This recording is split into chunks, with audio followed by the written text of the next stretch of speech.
ఇక point number 4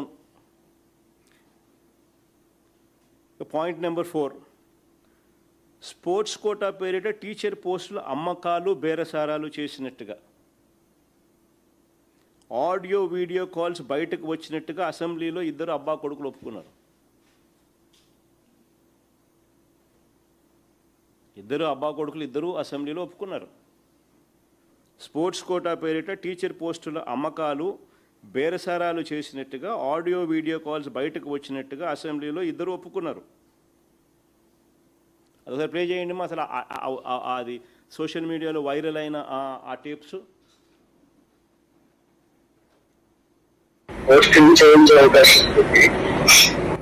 sir అట్లా కాదు సార్, అంటే ఎంతలో అవుతుంది సార్? ఒకసారి వస్తే మాట్లాడదామండి. అంటే కలిసి మాట్లాడమంటారండి? రేపు బయలుదేరామండి. ఎన్నింటికి రమ్మంటారు సార్? ఇష్టం, మీరు ఏ టైంకి అయినా రండి. సరే సార్. ఇప్పుడు మా చెల్లి కూడా కావాలండి. నేను ఒక్కడం మా బావ నేను వస్తే సరిపడు. మీ ఒక్కరైనా రండి, మీ ఒక్కరైనా రండి. ఆవిడతో పర్లేదు, మీరే మాట్లాడుకోవడం చేసుకుంటాను. అవును సార్. సరే సార్, అయితే రేపు 10 గంటలకల్లా వచ్చేస్తాం సార్. వచ్చి మీకు కాల్ చేస్తాం సార్ ఈ నెంబర్కి. మాక్సిమం ఒక వస్తే బెటర్, ఇద్దరు వస్తే కూడా ఒకరితోనే కదా మాట్లాడేది. ఇంకా మీరు నెక్స్ట్ వాళ్ళు చెప్తారు కదా సార్. ఏం లేదు, కొంచెం ఇది సీక్రెట్ గా చేసుకున్నారు కదా. ఓకే, తప్పకుండా సార్. నాకు అర్థమైంది సార్. ఏమో సార్, ఎంతనంటే నేను ఒకసారి మరి ఫిగర్ చెప్తే నేను ఒకసారి రెడీ చేసుకుంటాం సార్. మేము కూడా అందుకని అడుగుతున్నాం సార్.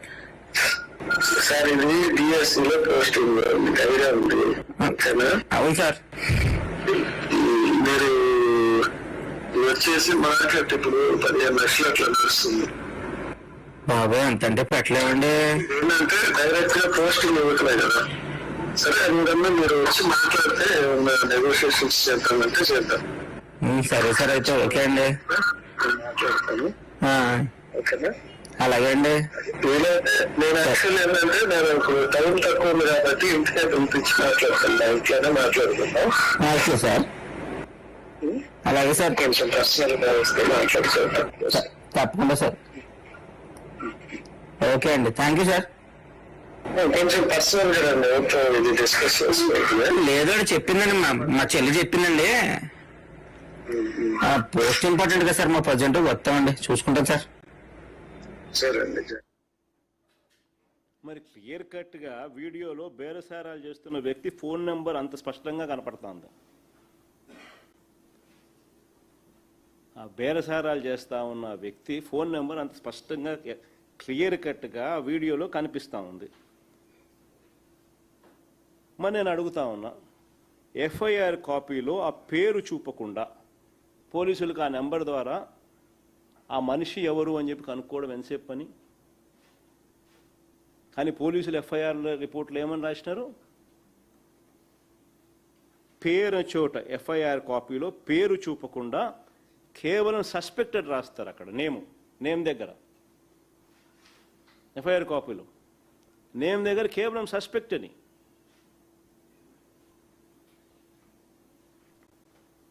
మరి ఎందుకు రాయాల్సి వచ్చింది? పేరు రాయకుండా కేవలం సస్పెక్ట్ అని మాత్రమే ఎందుకు రాయాల్సి వచ్చింది? ఇంకా ఆశ్చర్యం ఏమిటో తెలుసా?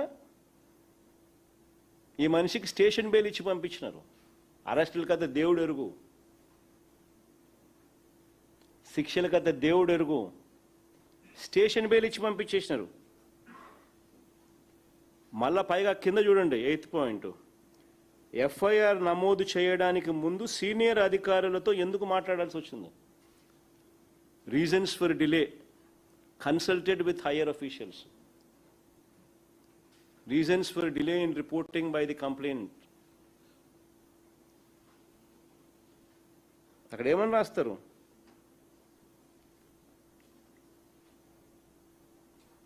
ఎఫ్ఐఆర్ నమోదు చేయడానికి ముందు సీనియర్ అధికారులతో ఎందుకు మాట్లాడాల్సి వచ్చింది? అసలు ఈ కేసుని ఎందుకు నిర్వీర్యం చేశారని అడుగుతా ఉన్నా.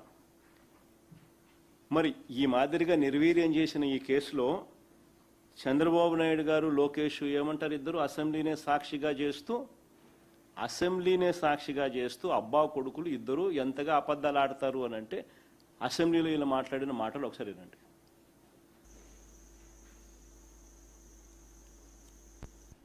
ఎంతో సీరియస్ యాక్షన్ తీసుకున్నట్టుగా, ఎంతో సీరియస్గా వాళ్ళని అరెస్ట్ చేసినట్టుగా, వాళ్ళని జడ్జి ముందర ప్రవేశపెట్టినట్టుగా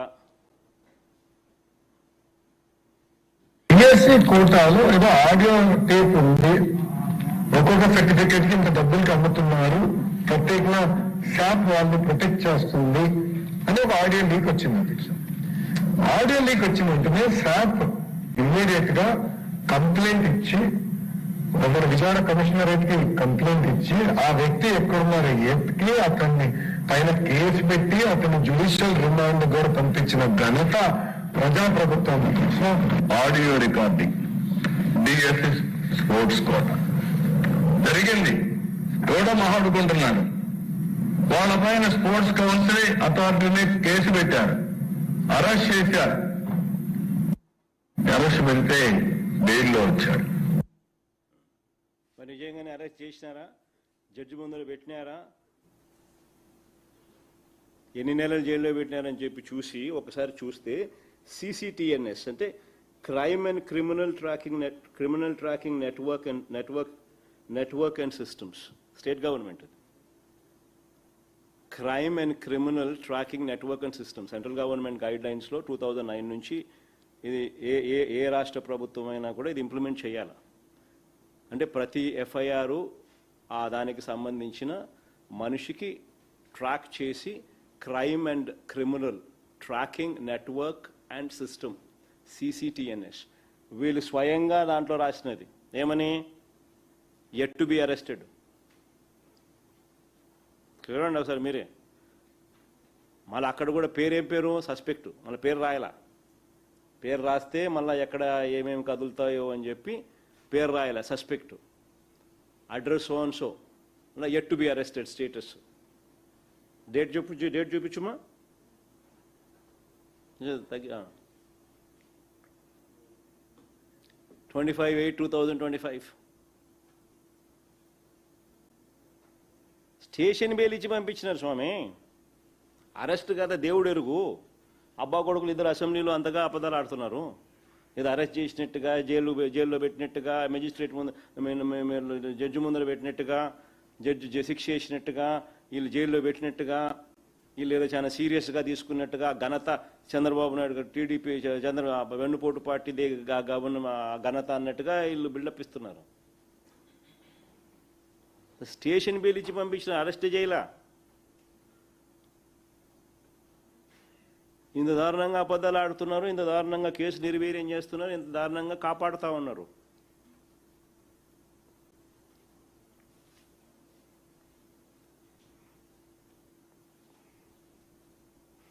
ఈ CCTNS very very important document. CCTNS size తగ్గించి చూపించమని, జూమ్ ఇన్ చేసి జూమ్ అవుట్ చేయి. Crime and criminal tracking network and systems.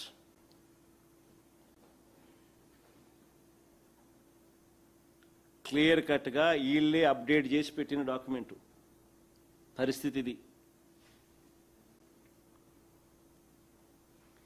ఈ బేరసారాలన్నీ కూడా ఏ స్థాయిలో జరిగాయో చెప్పడానికి ఇంకో ఉదాహరణ కూడా సోషల్ మీడియాలో ఇంకోటి కూడా వైరల్ అవుతా ఉంది. ఒంగోలులో కూడా ఇలాంటి ఘటన జరిగింది.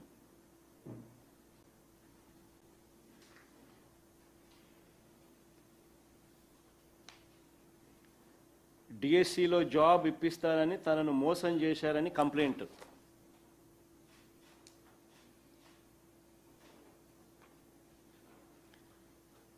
డిఎస్సిలో జాబ్ ఇప్పిస్తారని తనను మోసం చేశారని కంప్లైంట్.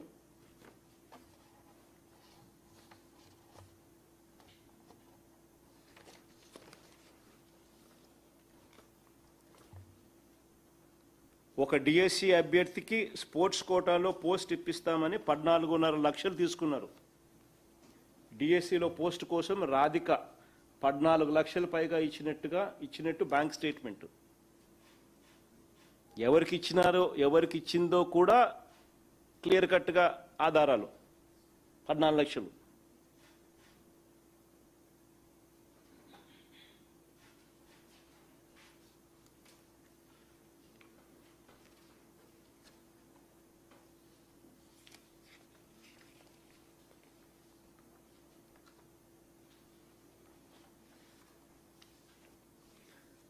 ఆమెతో అన్న మాటలు రెఫరెన్స్గా మరో వ్యక్తికి కూడా ఇలాగే చేస్తున్నామని చెప్పారు. రెఫరెన్స్గా చూపిన వ్యక్తికి పోస్ట్ వచ్చింది, కానీ ఈ అమ్మాయికి పోస్ట్ రాలేదు. మోసపోయాను అని చెప్పి ఎప్పుడైతే తెలుసుకుందో గట్టిగా అడిగితే ఏమన్నారు? గట్టిగా అడిగితే కొన్ని కారణాల వల్ల ఇవ్వలేకపోయినాము, ఏపీ టూరిజంలో మరో ఉద్యోగం ఇస్తామంటూ మభ్యపెట్టారు. కానీ ఈమె రెఫరెన్స్గా ఎవరైతే వాళ్ళు చెప్పినారో ఆ వ్యక్తికి ఉద్యోగం వచ్చింది. రెఫరెన్స్గా మరో వ్యక్తికి కూడా ఇలాగే చేస్తున్నామని చెప్పి వీళ్ళు చెప్పి ఈమె దగ్గర నుంచి డబ్బులు కూడా తీసుకున్నారు. ఆ వ్యక్తికి ఉద్యోగం వచ్చింది.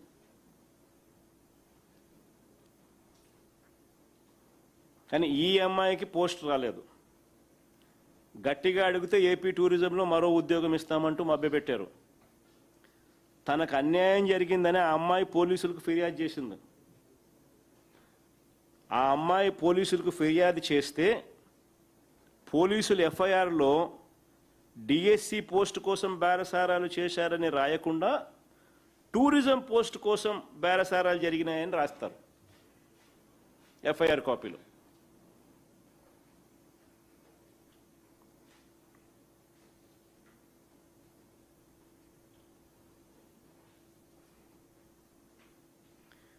గత ఏడాది నవంబర్ 11న ఎఫ్ఐఆర్ నమోదు చేస్తే ఇప్పటి వరకు ఎలాంటి అరెస్టులు లేవు. గత ఏడాది నవంబర్ 11న ఎఫ్ఐఆర్ నమోదు చేస్తే ఇంతవరకు ఎలాంటి అరెస్టులు లేవు.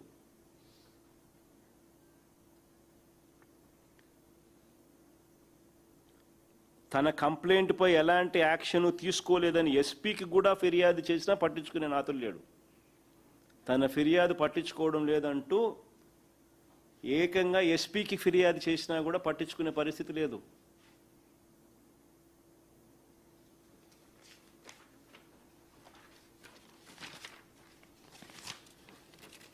$14 లక్షలు ఇచ్చి బ్యాంక్ డీటెయిల్స్ బ్యాంక్ ట్రాన్స్ఫర్ చేసి స్కామ్లో ఆధారాలతో సహా దొరుకుతా ఉన్నా ఎస్పీకి సైతం కంప్లైంట్ ఇచ్చిన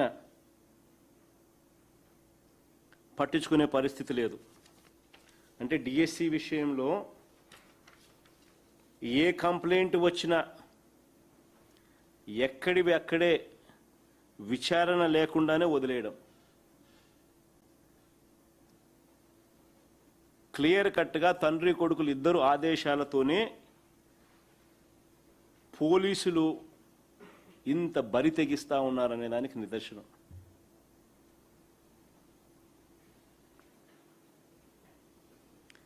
లీకేజీ దగ్గర నుంచి స్పోర్ట్స్ కోటా